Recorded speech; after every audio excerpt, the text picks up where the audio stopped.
후임 발표 시작하겠습니다.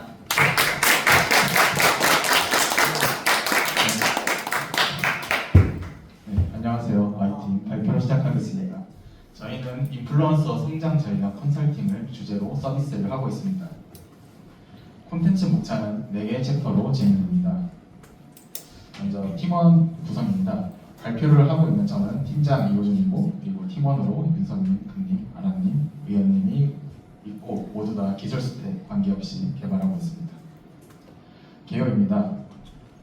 저희 프로젝트명 쿠잉은 인플루언서가 되고 싶은 사람들에게 어떻게 하면 인플루어로서 성장할 수 있는지 가이드해주는 서비스입니다. 사용자 성향을 입력으로 받아 맞춤형 솔루션을 제공합니다.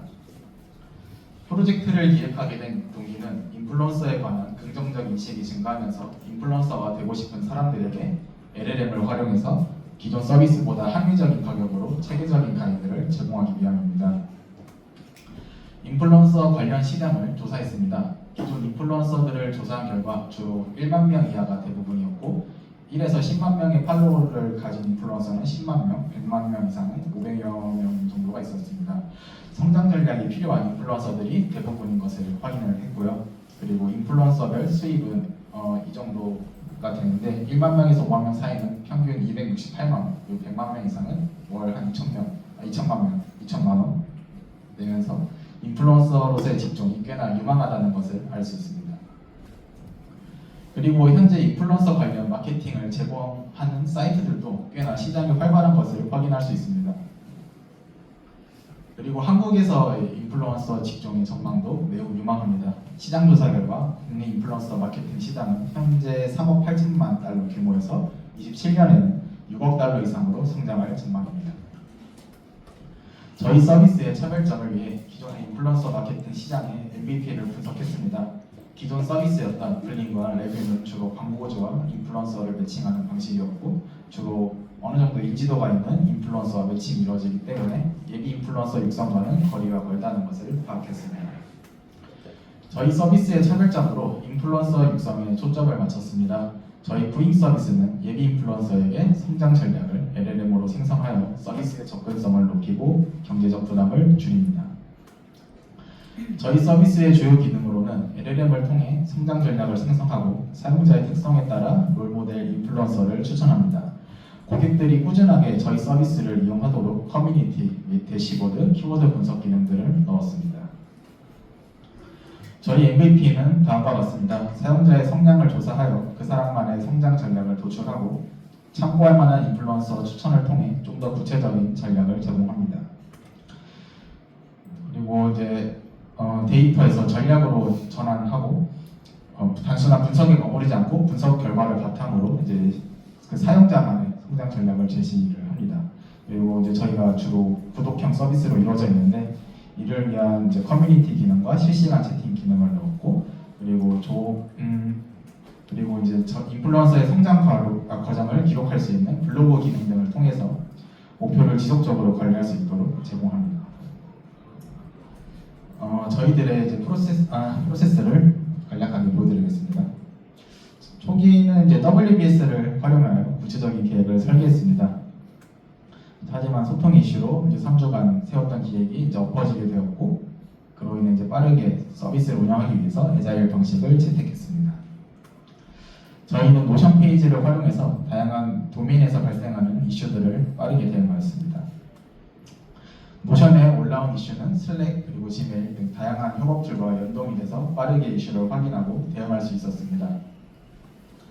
그리고 매일 스크럼 회의를 하면서 안건을 던지고 이를 백로그화하여 기능을 구현했습니다.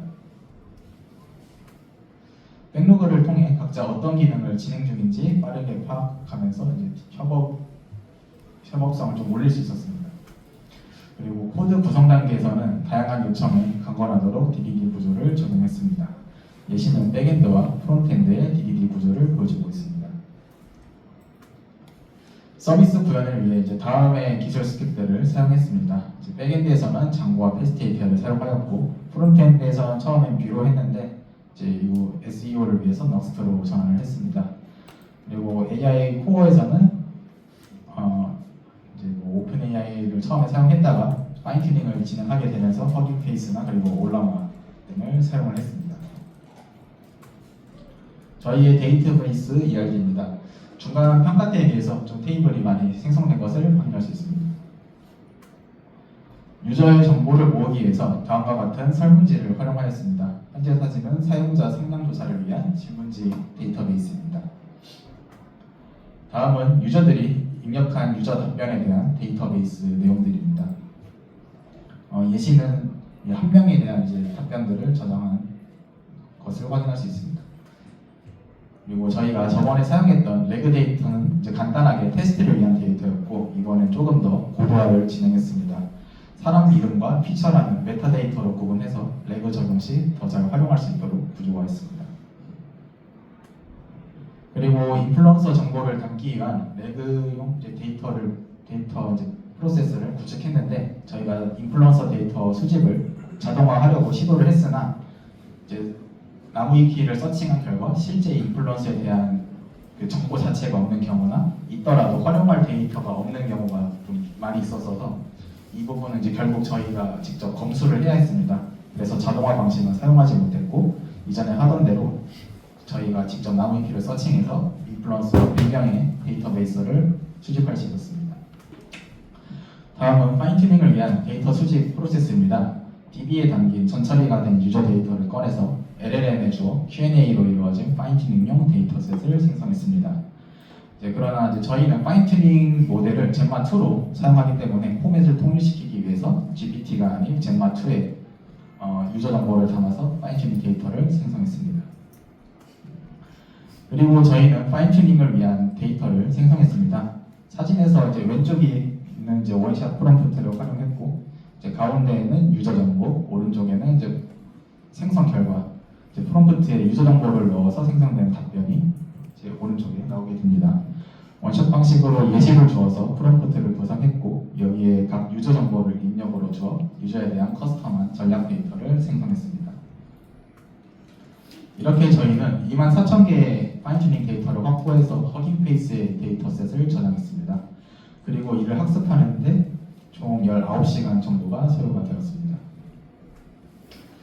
다음은 파인튜닝을 위한 세팅을 소개하겠습니다. 저희는 RTX 3090 8대를 사용했고, 바닐라 모델은 젠마2 27B 모델을 사용했습니다. 파인튜닝에 필요한 툴로는 악슬로트를 통해서 파인튜닝을 학습했고, 올라마고 파인튜닝된 모델을 추론했습니다. 아까 제가 간단하게 말씀드렸던 파인튜닝 데이터 확보에 대해 구체적으로 말씀드리겠습니다. 시스템 프롬프트로 당신은 10년차 인플루언서 마케터라는 역할을 부여했고, 유저 프롬프트에는 유저 정보를 입력으로 했습니다. 그리고 원샷 프롬프트를 통해서 데이터를 생성했고, 생성된 데이터의 포맷은 왼쪽과 같이 이루어져 있습니다. 그렇게 생성된 데이터들을 악슬로틀이라는 프레임워크를 활용했습니다. 악슬로틀을 사용한 이유는 여러 LLM 모델을 지원하고, 로라나 퀀타이제이션 등 최적화를 지원합니다. 그리고 좀 파인튜닝을 코드로 직접 하게 되면 이게 좀 복잡할 수도 있는데, 이거는 인터페이스가 좀 사용자에게 친화적으로 구성되어 있기 때문에 악슬로트를 사용했습니다. 이렇게 젠마2 27B짜리 모델을 학습하였고, 로스는 오른쪽에 있는 그림과 같이 계속 내려가면서 잘 학습되고 있는 것을 볼 수 있었습니다. 다음은 파인튜닝된 모델을 추론을 했습니다. 이때는 올라마 라이브러리를 사용했고요. 올라마를 사용한 이유는 로컬 실행을 지원하여 데이터를 서버에 업로드하지 않아도 된다는 점과, 리소스를 최적화하여 GPU 자원이 제한된 저희 로컬 PC에도 빠른 속도로 LLM을 실행하도록 만들기 위해서 사용했습니다. 왼쪽은 파인튜닝 모델을 올라마로 불러와서 실행하는 예시입니다. 그리고 이것이 저희 파인튜닝 모델이 생성한 성장 전략입니다. 지난 오픈AI API로 했을 때 성능과 비교하면 꽤 좋은 성능을 보여주고 있습니다. 그리고 저희는 꾸준하게 계속 모델 가동실을 업데이트하면서 계속 고도화된 버전을 허깅페이스에서 관리를 했습니다.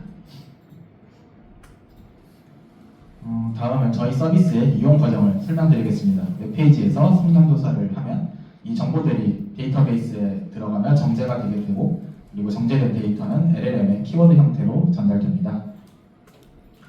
그리고 챗봇에 전달된 키워드들은 이제 COT, 지금 체인 오브 소트 기법이 적용된 프롬프트가 적용이 되고요.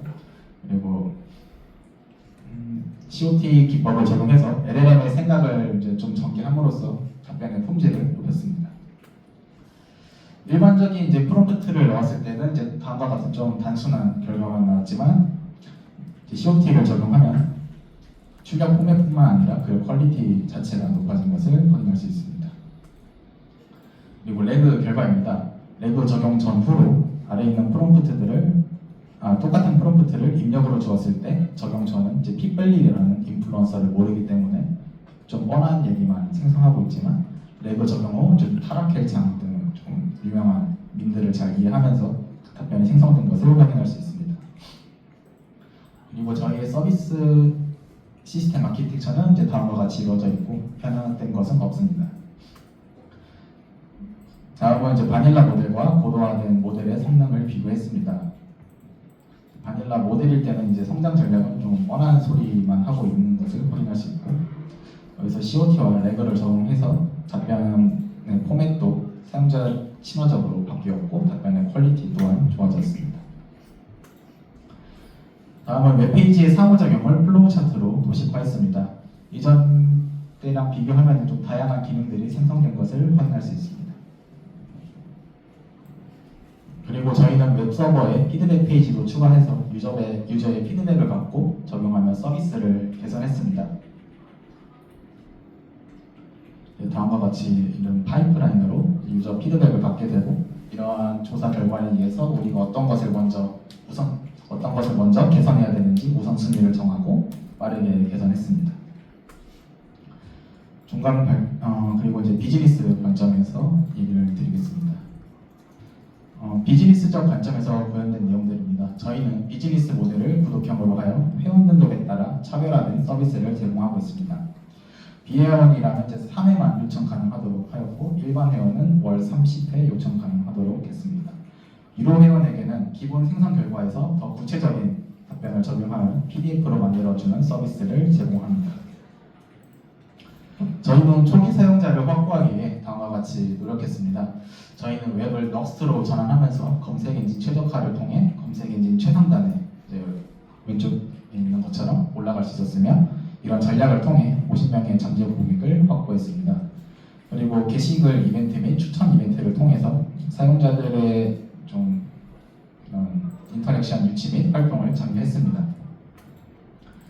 서비스 확장성에 대한 계획입니다. 저희가 중간 발표 때 구독자로 전환된 사용자들에게 실시간 키워드를 참고하여 컨텐츠를 제공하는 서비스와 동료 인플루언서의 협업을 위한 커뮤니티 기능을 제공하기로 했는데 이 부분은 구현을 했고 추가적으로 지속적인 전략을 통해 꾸준히 사용자들을 케어할 것이고 현재는 유튜브 플랫폼에 대해서만 기능을 구현했는데 인스타에 관해서도 구현할 예정입니다. 이제 프로젝트를 한번 시연해 보겠습니다.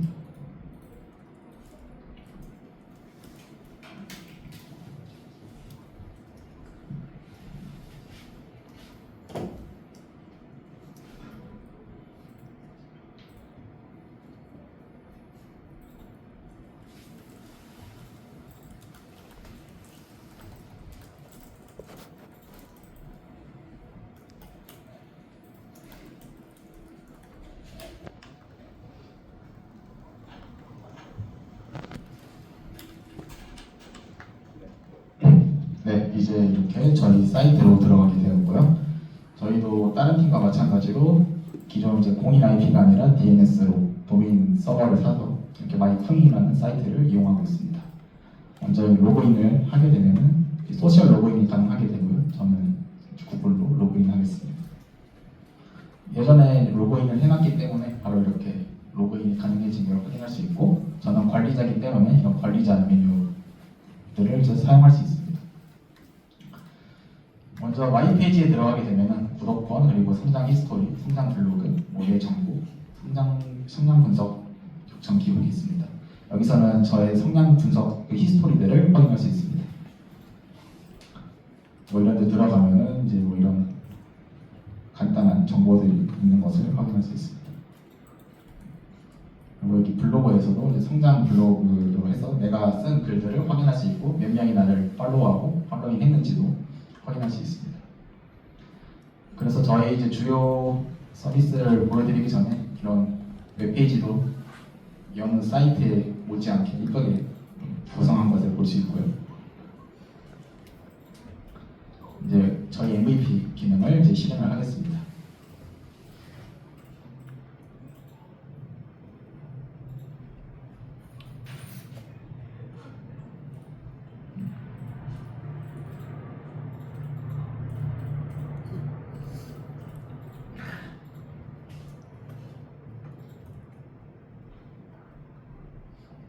네, 이렇게 보내면 이제 기다리는 것도 좀 더 이쁘게 바꿔주었습니다. 입력 분석 중이라고 이렇게 체크를 하고 단계가 넘어감에 따라서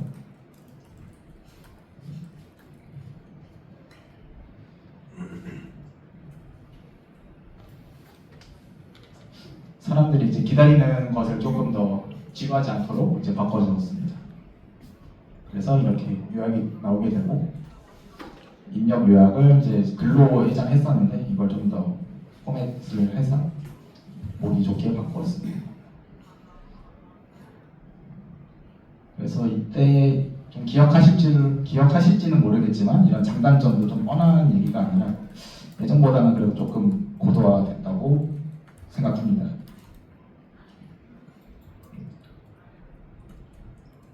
그래서 이제 콘텐츠 전략도 이렇게 나오게 되고요.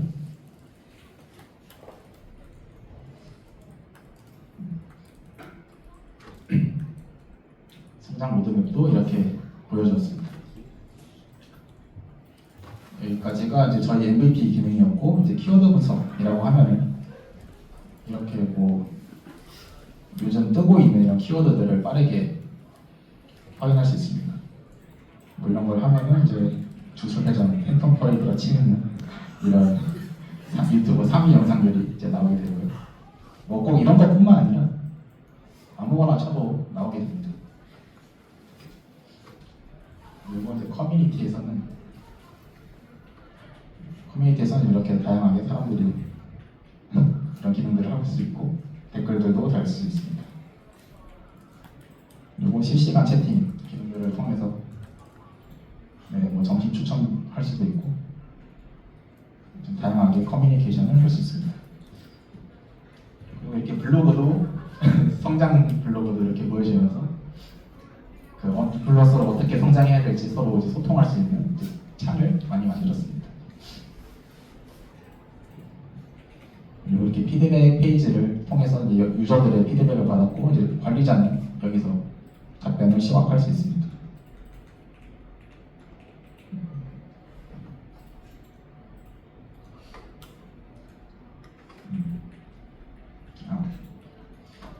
네, 우선 여기까지가 이제 좀 시연 영상 얘기였고 다시 돌아가서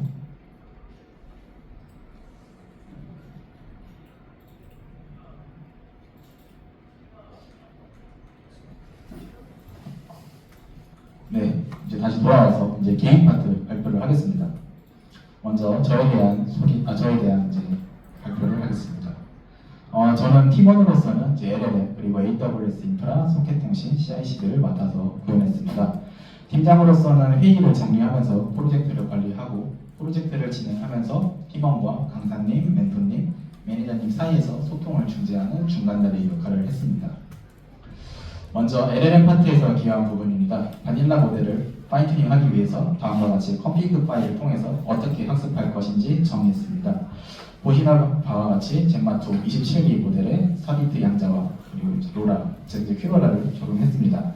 그리고 데이터셋은 커스텀 데이터셋을 활용한 것을 볼 수 있습니다. 그리고 다음의 코드처럼 악솔로틀 프레임워크를 사용해서 트레이닝 코드를 실행했습니다.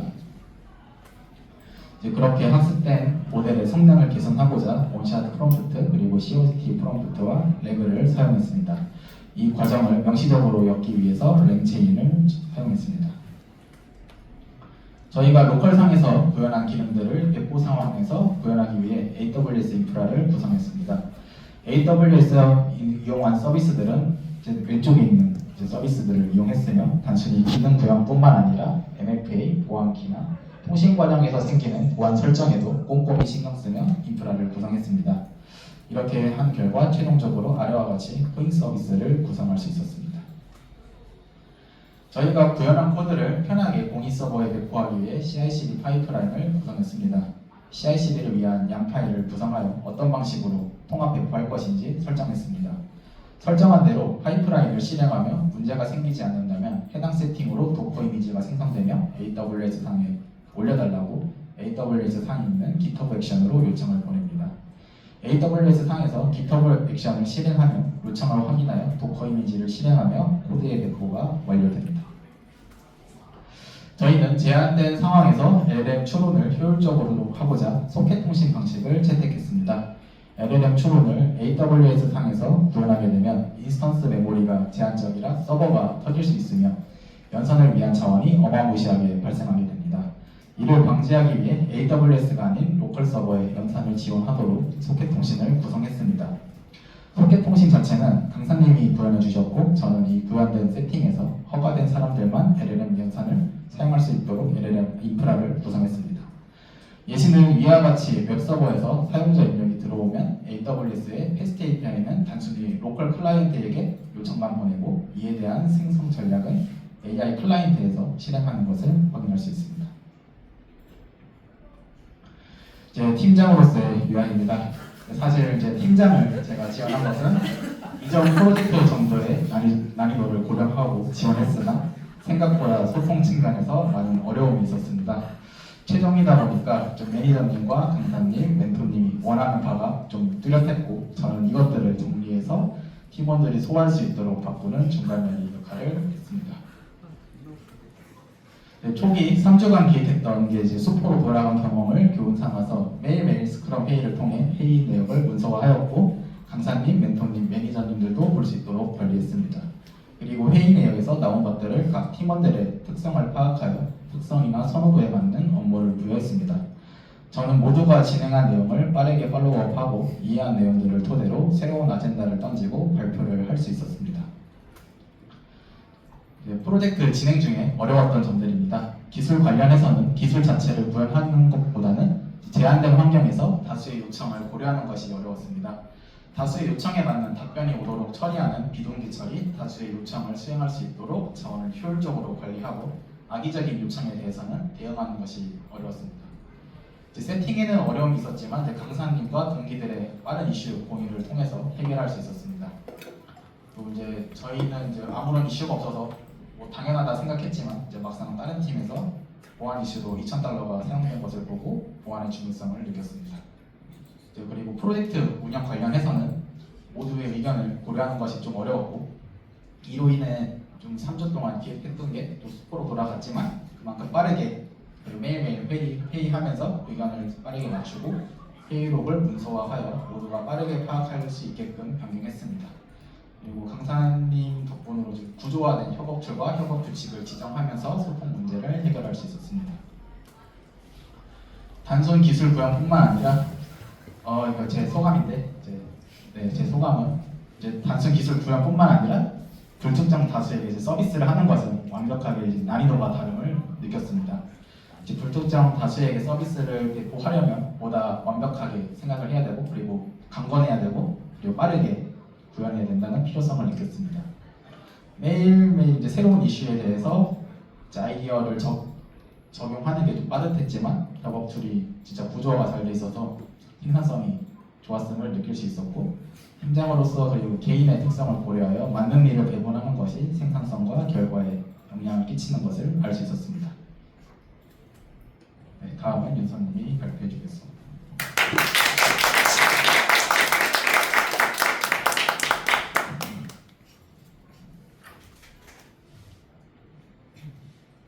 안녕하세요. 저는 4팀 Y팀의 박윤서입니다. 앞서 발표에서 설명드렸지만 저희 프로젝트는 LLM을 이용한 인플루언서 성장 전략 생성 서비스입니다. 인플루언서가 되고 싶지만 어떤 방식으로 시작해야 할지 막연함을 느끼는 사람들한테는 값비싼 인플루언서 강의를 수강하거나 마케팅 서비스를 이용하는 것이 경제적으로 부담이 될 수 있기 때문에 LLM이 활용될 수 있는 분야는 정말 수없이 많은데 이런 인플루언서 육성 분야에 적용한다면 사용자의 경제적인 부담을 줄일 수 있을 뿐만 아니라 LLM을 통해 새로운 측면을 창출할 수 있다고 생각했습니다. 따라서 보다 쉽게 시작할 수 있고 접근성이 높은 서비스를 제공하는 것이 가장 중요하다고 생각했기 때문에 좋은 UX 설계에 초점을 맞추어 개발하면서 프로젝트에 임했습니다. 일단 제가 구현한 부분에서 프론트엔드에서는 레이노 페이지, AI 컨설팅 페이지, 커뮤니티 페이지 등 웹에서 보여지는 대부분의 페이지 화면 레이아웃이랑 UI 배치에 주도적으로 참여했습니다. 시각적으로 보기에 거슬리거나 사용하기에 좀 불편하고 번거로울 수 있는 요소들을 개선하면서 신비성과 사용성을 높였습니다. 상세 예시로 그냥 하나 보여드리면 저희 사이트의 커뮤니티 페이지에서 작업한 내용을 보여드리겠습니다. DB에서 해당 게시물에 대한 댓글 수 데이터를 가져오는 함수를 통해서 게시물마다 작성된 댓글의 개수를 게시물 목록에서부터 미리 볼 수 있도록 표시해서 사용자들이 보다 원활하게 소통할 수 있도록 UI를 설계했습니다. 또 화면 상단을 보시면 다양한 콘텐츠 카테고리를 선택해서 소통할 수 있는데요. 카테고리 수는 수십 수백 개가 될 수 있기 때문에 카테고리 수가 일정 개수 이상으로 확장될 것을 고려하여 10번째 이후의 카테고리는 더보기 기능을 통해서 나오는 팝업 메뉴를 구현해서 제한적인 레이아웃 안에서 더 많은 카테고리를 담을 수 있도록 구현하였습니다. 여태까지 UI UX 고려하면서 개발한 구체적인 예시를 한번 소개해봤고요. 다음은 레그 데이터 관련해서 작업한 내용을 말씀드리겠습니다. 저희는 실제 롤모델로 추천할 인플루언서 데이터를 수집해서 레그 데이터를 활용했는데요. 인플루언서 데이터를 수집하기 위해서 다양한 카테고리에서 콘텐츠를 만들고 활동하고 있는 인플루언서 100명을 리스트업했습니다. 네, 인플루언서 데이터셋이 따로 나와 있는 것이 아니라서 다양한 방법으로 수집하려고 시도를 해봤는데요. 일단 직접 컨택하지 않는 이상 데이터를 얻기가 엄청 어려웠고 또 데이터를 가장 많이 담고 있는 나무 위키에서 데이터를 모을 수 있었습니다. 이건 그냥 특정 유튜버 나무 위키 일부를 가져온 건데 어떤 스타일의 콘텐츠를 올리는지, 그 유튜버의 강점은 무엇인지, 또 구독자는 어떤 추이로 성장해왔는지 이런 내용들이 담겨 있습니다. 인플루언서 이름을 검색하더라도 이름과 구독자 수 정도 아주 간결한 정보만 담겨 있는 경우도 많았기 때문에 최대한 많은 정보를 담고 있는 인플루언서 위주로 리스트업을 하느라 이 부분에서도 꽤나 시간이 많이 소요됐던 것 같습니다. 이러한 기준으로 선별해서 리스트업한 100명의 인플루언서 명을 넣어서 나무위키 크롤링을 진행했습니다.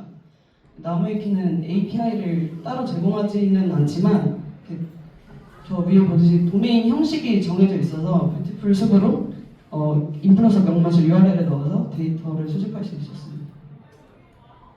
그리고 크롤링한 데이터를 JSON 파일로 저장하고 오픈AI API 연결해서 다음과 같은 코드에 프롬프트를 주어서 지저분한 크롤링 데이터를 깨끗하게 정리하는 작업을 했습니다. 불용어를 제거하고 인플루언서 성장에 관련한 중요한 정보 위주로 요약하는 함수를 구현했고요. 다음은 그 레그 데이터를 벡터 스토어로 변환하는 과정인데요. 인플루언서 데이터가 담긴 JSON 형식의 데이터를 파이스와 확인 페이스, 인베딩 모델을 활용해서 벡터 스토어를 구축했습니다. 그래서 일단 먼저 데이터를 불러와야 돼서 저 위에 summarized into data.json 이라는 저 앞에서 크롤링 해가지고 AI 그 모델로 요약했던 그 JSON 파일에 그 유튜브 인플루언서 정보가 들어있는데요. JSON 언어로 불러왔습니다. 선정한 멀티링구얼 모델은 한국어도 잘해야 이 의미를 파악해서 분석을 할 수 있기 때문에 선정했습니다. 그리고 맨 위에 있는 함수를 정의해서 유튜버 이름 메타데이터를 추출해서 추적할 수 있겠고요. 그리고 밑에는 데이터를 분할하는 부분입니다. 브라켓 스플리터라는 클래스를 만들어서 데이터 구조에서 대괄호로 구분된 부분을 추출해서 분할했습니다. 이렇게 분할하면 분할할 때 개별적인 의미를 담아내기 때문에 검색 성능을 더 높여줍니다. 네, 그리고 마지막으로 이 벡터 스토어는 피클 파일로 저장해서 필요할 때 쉽게 불러와서 사용할 수 있도록 했습니다.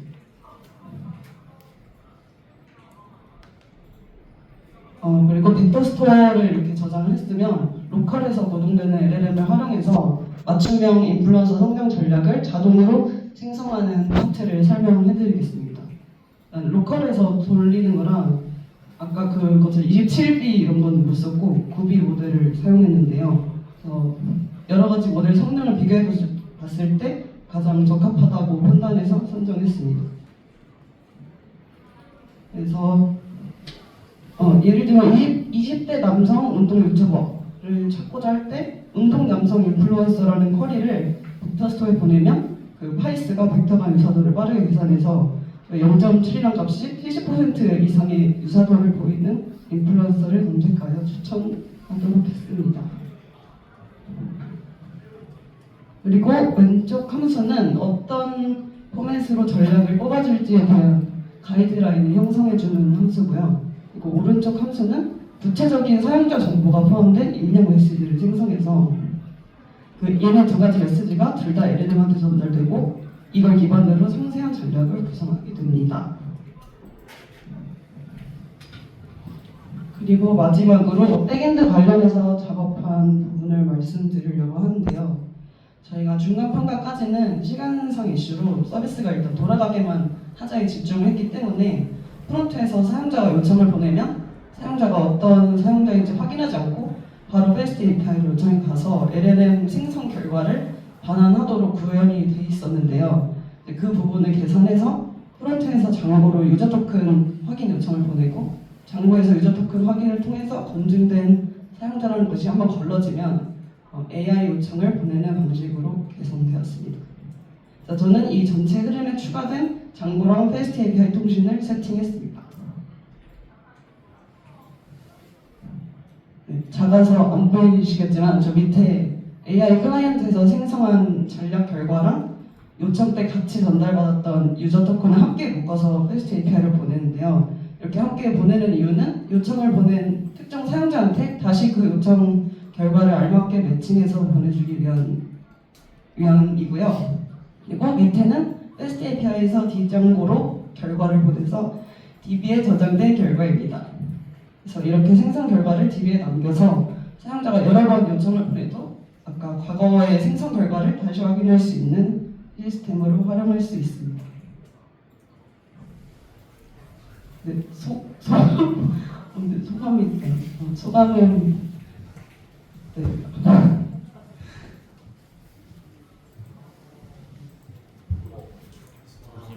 소감은 일단 서비스를 직접 운영을 해보니까 그냥 코드를 개발해서 프로젝트 그냥 돌아가게만 하는 그런 거랑은 차원이 다르고 신경 쓸 게 엄청 많았다는 것을 배웠고요. 그리고 저희 아까 팀장님이 말씀하셨던 것처럼 한번 초반 3주 때 엎어졌었는데 그때 다 같이 좀 당황했었지만 다시 빨간 날이랑 다 모여서 항상 작업해서 좋게 마무리할 수 있었던 것 같아서 좋은 경험이었습니다. 감사합니다.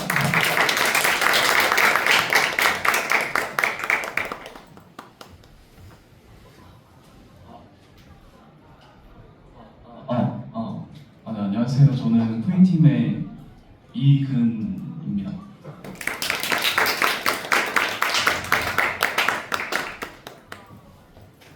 일단 저는 처음에 인공지능을 배우고 싶어서 학원에 왔는데 프론트엔드와 이제 백엔드에 관심이 생기면서 방향이 바뀌게 되었습니다. 그래서 이번 최종 프로젝트에서는 프론트엔드와 백엔드에 집중하게 되었습니다. 일단 제 작업 목록은 이렇게 되어 있는데요. 위에서 아래로 순서대로 설명을 드리도록 하겠습니다. 일단 프론트 컴포넌트 분리 같은 경우는 원래 같은 경우는 이제 하나의 뷰 파일에서 모든 코드를 다 작성을 하고 사용을 하는데 일단 여기 예시 이미지 같은 경우는 커뮤니티 부분인데 전부 다 따로 분리를 했습니다. 자세히 보시면은 카테고리 추가 버튼이랑 뭐 채팅하는 그런 파일도 있고 그래서 이렇게 하나 안에서 전부 다 쓰는 게 아니라 따로 분리를 해서 부모 컴포넌트에서 아래 나머지 컴포넌트를 임포트해서 사용을 했습니다. 그래서 이제 분리하는 이유는 일단 재사용성이 올라가고요. 모듈화가 돼서 이제 독립적인 기능을 각각 가져서 따로 이제 코드의 가독성도 높이고 이제 파일을 열었을 때 이 담당하는 파일이 기능이 이거구나라는 그 바로 알 수 있는 좀 장점이 있어서 분리를 하게 되었고요. 이제 구글 로그인 같은 경우는 사용자가 구글 로그인을 클릭을 하면은 구글 로그인 URL을 요청을 하고 창구에서 반환을 하고 사용자가 이제 로그인을 시도를 하면 사용자의 구글 정보를 확인 후에 기존 유저 또는 신규 유저 판단을 해서 신규 유저라면 자동 회원 가입을 하고 기존 유저라면 유저 토큰을 발행하게 했습니다. 그리고 카카오 로그인 같은 경우는 같은 흐름이어서 이거는 넘어가도록 하겠습니다. 토스페이 같은 경우는 사용자가 이제 구독권을 구매하기를 클릭을 하면 뒤 장부에서 이제 결제 정보를 생성 후 반환을 하게 되고 사용자가 이제 그 다음에 결제를 시도를 하게 될 텐데 그 장부에서 이제 결제 처리를 해서 결제 성공하면은 출력을 하게 했고 이제 실패면 실패 확률 출력하겠습니다. 다음은 이제 실시간 채팅인데요. 실시간 채팅에 있는 기능은 실시간 채팅 메시지를送수신할 수 있고 메시지 타임 스탬프를 표시를 하고 일치하는 메시지를 카운트를 해서 사용자에게 미리 보여지고요. 알람처럼. 다음은 이제 자동으로 스크롤 메시지가 오면 내려가야 되니까요. 그리고 닉네임 클릭 시 사용자 프로필 페이지, 블로그 프로필 페이지거든요. 그래서 이동을 하게 했고 메시지 목록은 최근 50개만 로드하게 했고 읽지 않는 메시지 수는 이제 실시간으로 업데이트해서 이거는 그냥 아까 읽지 않는 메시지 카운트랑 비슷한 것 같습니다. 잠깐 주목된 내용이고요. 채팅방이 열릴 때 자동으로 최하단 스크롤을 해서 최신 메시지만 보이게 했습니다. 다음은 이제 내비게이션 바는 컴포넌트 파일로 만들어서 앱.vue 이제 임포트를 해서 사용을 했고요. 이제 게시판 카테고리 같은 경우는 이제 장고 쪽이랑 이제 프론트를 좀 했는데 그냥 기존 커뮤니티 코드에서 이제 카테고리 아이디를 하나 추가를 해서 글을 작성하면 해당 카테고리에 이제 글 아이디가 증가하게 구현을 했습니다. 이제 다음으로는 이제 게시판 조회수 기능을 추가를 했고요. 글을 클릭하면 해당 글의 조회수가 증가하게 됩니다. 이제 성장 블로그 이제 팔로잉 기능을 추가를 했고요. 그리고 이제 마지막으로는 넥스트 이제 환경 적용을 해서 이 환경 적용한 이유가 SEO 때문에 검색 엔진 최저가 때문인데 그 SEO는 웹사이트나 웹페이지가 이제 검색 엔진에서 높은 순위를 가질 수 있도록 최적화하는 작업이며 이제 클로닝이나 뭐 인덱싱, 뭐 랭킹이 포함이 돼서 추가하게 되었습니다. 그래서 넥스트를 적용한 이유도 이거고요. 마지막 소감으로는 올해 운이 진짜 너무 좋아서 좋은 강사님 그리고 멘토님도 만나고 이제 팀원분들도 만나게 되어서 너무 감사한 마음이 듭니다. 앞으로 모든 일들이 다 잘 되었으면 좋겠습니다. 감사합니다.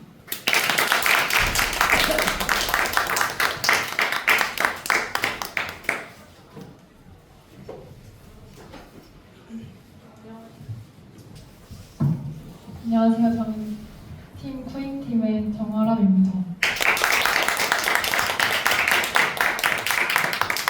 저는 이번 프로젝트에서 주로 백엔드와 프론트엔드 파트를 맡아서 진행했습니다. 제가 작업한 도메인 목록은 화면과 같습니다. 먼저 백엔드에서 구현한 기능들에 대해 설명드리겠습니다. 피드백 설문조사 ERD는 보이시는 화면과 같습니다. 질문 테이블에서 서베이 타입 필드를 통해서 질문 유형을 구분하고 질문 유형은 서술형과 선택형으로 구성되어 있습니다. 답변 테이블은 질문 유형별로 해당되는 필드만 값이 저장되도록 하였으며 각 질문에 대한 답변 유형을 쉽게 확인할 수 있도록 구성하였습니다.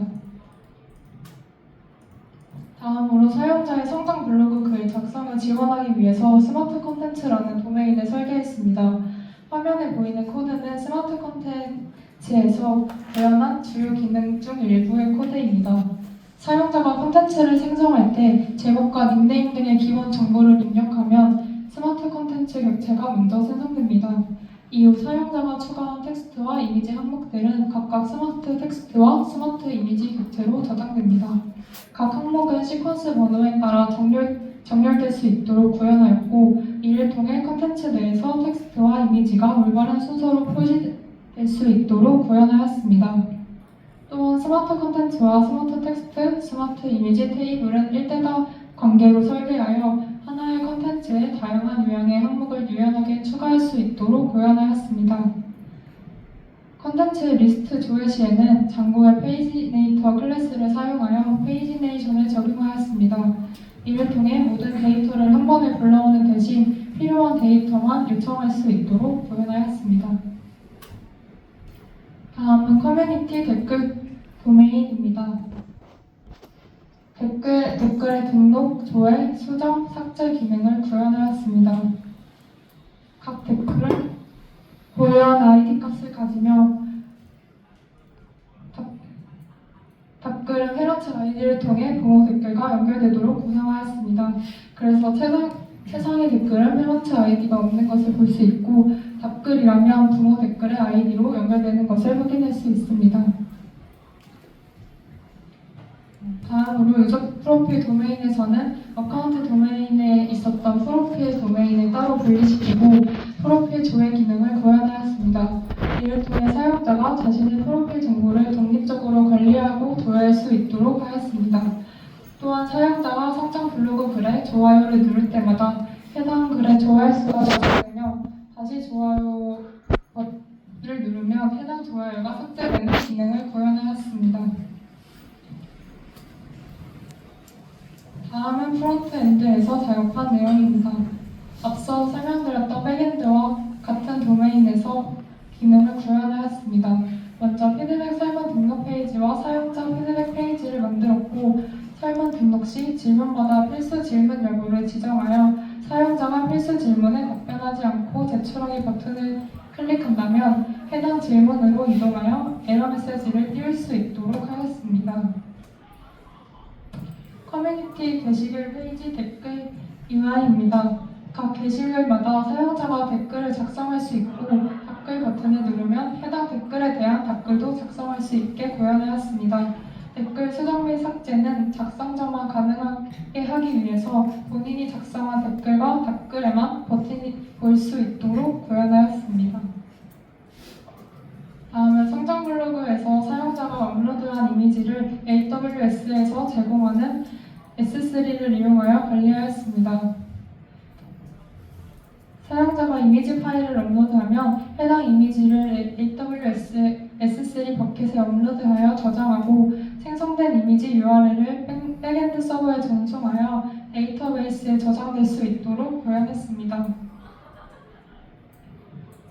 다음은 성장 블로그 메인 페이지입니다. 사용자가 작성한 글들을 직관적인 카드 형식의 레이아웃으로 구성하였고 각 카드에는 글의 일부 텍스트를 디스크립션으로 대표 이미지를 썸네일로 표시하여 컨텐츠를 한눈에 파악할 수 있도록 하였습니다. 그리고 카드 하단에는 좋아요 수 역시 표시되도록 하였습니다. 또한 사용자가 스크롤 동작만으로 자연스럽게 추가 컨텐츠를 확인할 수 있도록 페이지 번호 방식이 아닌 노란 스크롤 페이지네이션을 구현하여 스크롤 이벤트가 발생 시 6개의 컨텐츠가 추가로 로드되도록 만들었습니다.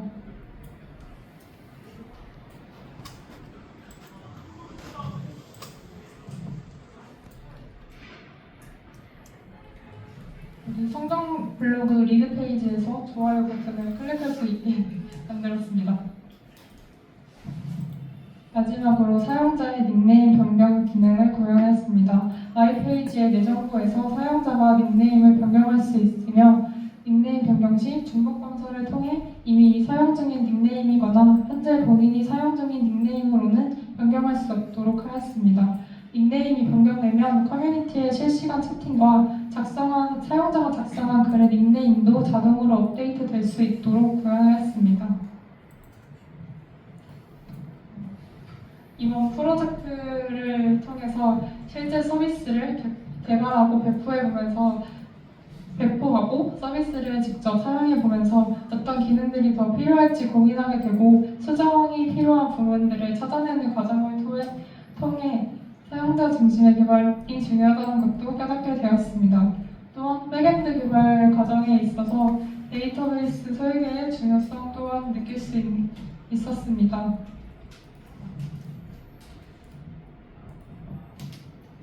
이상으로 발표 마치겠습니다.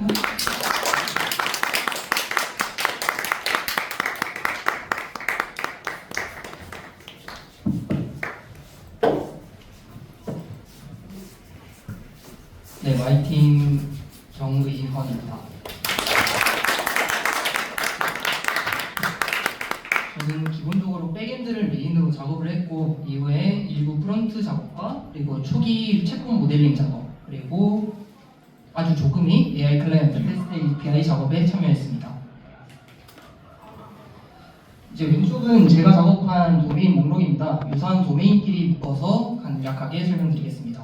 우선 가장 기본적인 회원 관리 기능들과 회원 관리 기능 구현했고요. 주로 계정과 프로필 생성 그리고 회원과 비회원을 나눠서 관리하고 관리자 권한을 관리하는 작업을 했습니다.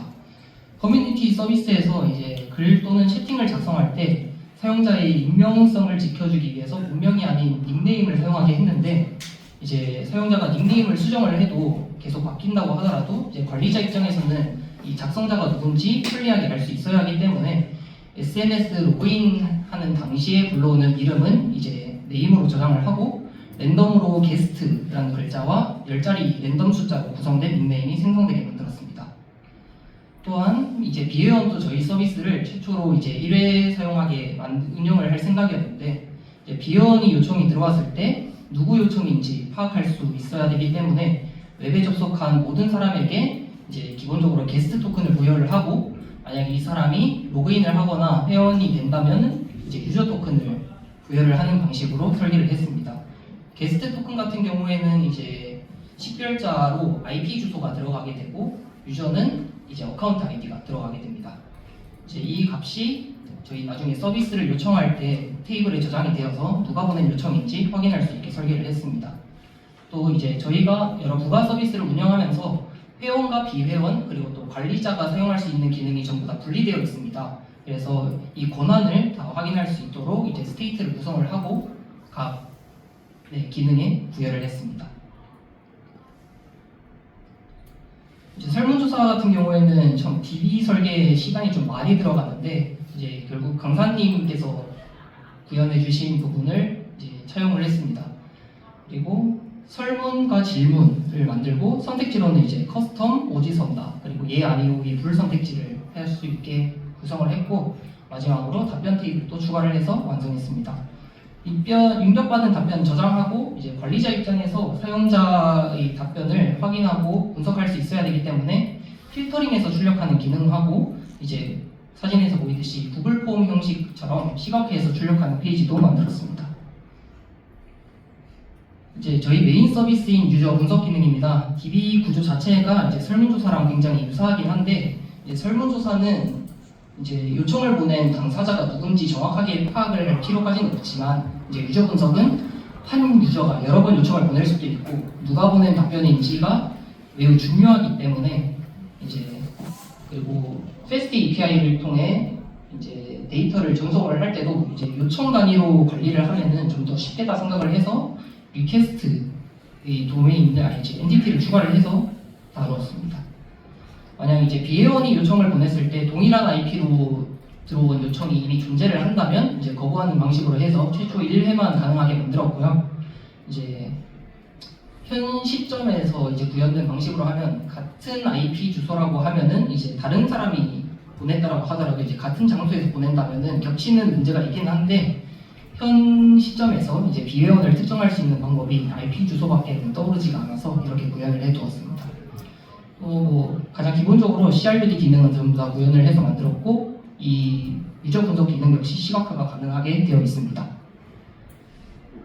AI 부분입니다. 이제 초기 저희 중간 발표 때 사용했던 오픈AI API를 사용한 모델을 이제 프롬프트 엔지니어링으로 해서 설계를 했었고 이후에는 이제 다른 팀원들이 맡아주었습니다. 그리고 모델을 이제 개선된 모델을 사용하기 위해서 프론트부터 백, 패스트 API, AI 클라이언트로 이어지면서 데이터가 전송이 돼야 되는데 이제 여기 전처리하고 포맷을 맞춰서 구성하는 부분을 했고요.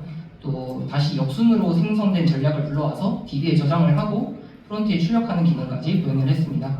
이제 실시간 요청 같은 경우에는 이제 해당 유저가 보낸 요청 중 DB에 저장된 것 중 가장 최신의 답변을 출력을 해주었고 과거의 요청에 대한 답변도 확인할 수 있도록 만들어뒀습니다. 부가 기능으로 이제 사용자의 접속률을 높이기 위해서 또 사이트에 머무르는 시간을 늘리기 위해서 키워드 웹 서비스를 이제 구현을 했는데 이제 구글 트렌드에서 실시간 키워드를 불러오는 기능을 구현을 했습니다. 저희 BM 기능인 이제 구독권 같은 경우도 이제 CRUD 다 만들어졌고요. 구매 현황을 관리하는 기능 위주로 구현을 했습니다. 사용자가 구독 중인지, 구독 중이라면 어떤 구독권을 구독 중인지 판단을 하고 이제 가장 최신의 구매 기록으로부터 시간으로 판별을 해서 현재 구독 여부를 판별할 수 있습니다. 또 리스트 페이지 같은 경우에는 이제 구독권에 간단한 설명이 들어가 있고 리드 페이지에는 이제 상세 정보 그리고 현재 있는 뭐 수정, 삭제, 등록 기능 같은 경우에는 이제 관리자 문헌으로만 사용할 수 있도록 만들어졌습니다. 구매하기 버튼 누르면 이제 실제로 구매하기 기능이 들어가는데 이 부분은 근님이 개발을 했습니다. 마지막으로 커뮤니티 기능입니다. 이제 기본적인 CRUD 기능 만들었고요. 다른 팀원들이 이제 프론트 UI를 만들어 주었습니다. 이후에 이제 사용을 하면서 제가 느꼈던 점이 저희가 이제 게시글과 뭐 답글 같은 거 가지고 이벤트 공지글을 올린 적이 있었는데 이게 계속해서 글이 쌓이고 하다 보니까 공지글이 이제 다음 페이지로 넘어가고 묻히고 하는 경우가 발생을 하더라고요. 그래서 새로 공지글을 확인할 수 있도록 쿼리를 추가를 하고 공지글을 경우에서 최상단에 띄우고 이제 색깔로 표시가 나게 만들었습니다. 공지글 같은 경우에도 관리자만 등록할 수 있게 구현이 되어 있습니다.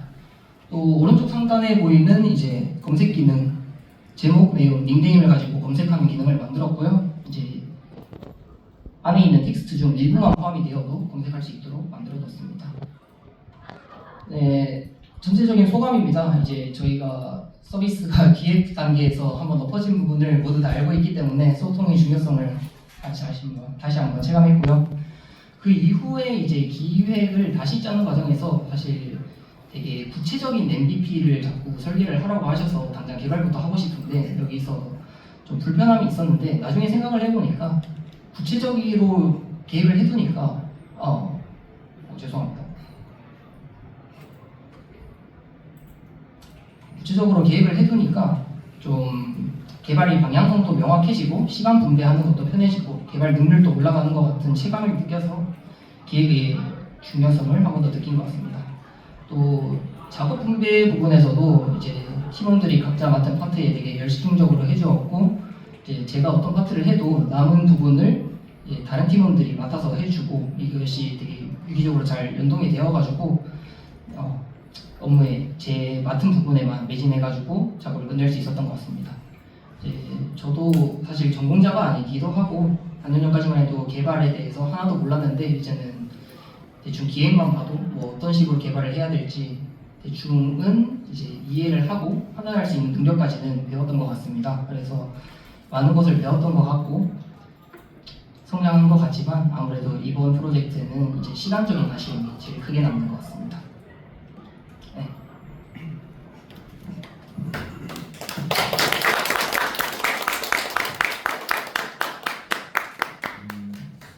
이제는 여기서는 그 후배들을 위해서 한마디 하는 시간인데요. 다 나와야 되네요.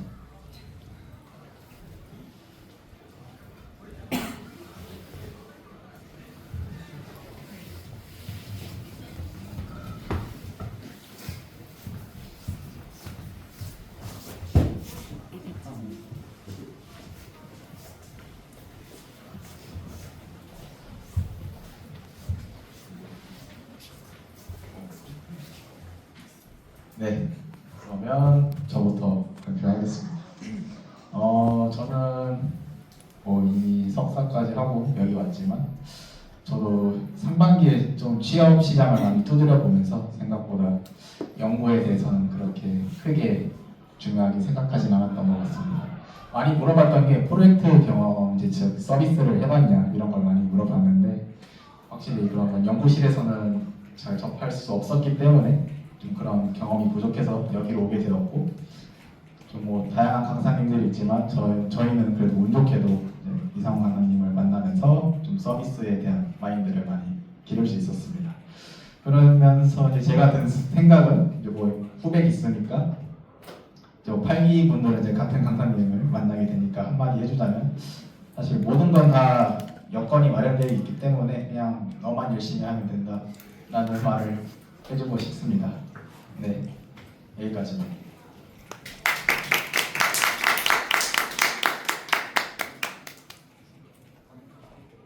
네,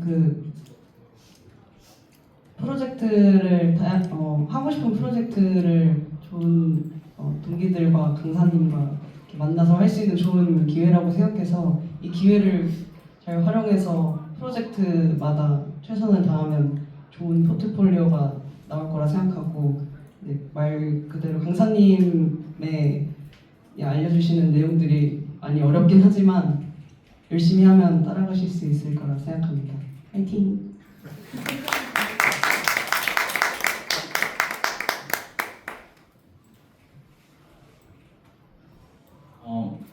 제가 개인 발표 때 말씀드렸던 것 같기도 한데 처음에는 인공지능에 관심이 생겨서 오게 된 건데 강사님한테 이런 웹 쪽인 수업을 들으니까 또 생각이 또 바뀌더라고요. 그래서 하다 보면은 결국에는 기존에 재미없었다는 거 알면서 하다 보면 또 다른 재미있는 요소가 있는 것 같아요. 원래 재미없다고 생각했던 요소들에 대해서. 그래서 하다 보면 재밌는 걸 느끼면 그 재밌는 거 가지고 계속 하면은 언젠간 성장하는 사람이 될 거라고 생각합니다. 감사합니다.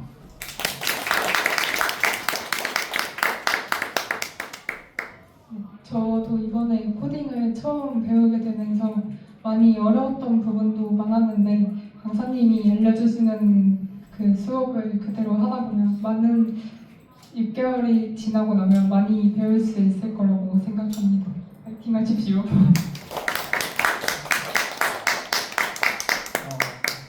사실 저도 처음 한 1, 2주 차에 드랍할 뻔했는데 네, 이렇게 기인을 만나게 될지는 잘 몰랐고요. 덕분에 6개월 되게 긴 시간 동안 열심히 달려올 수 있었던 것 같습니다. 많이 배우고 감사했습니다.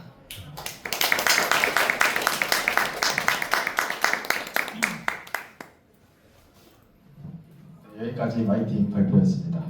네, 감사합니다.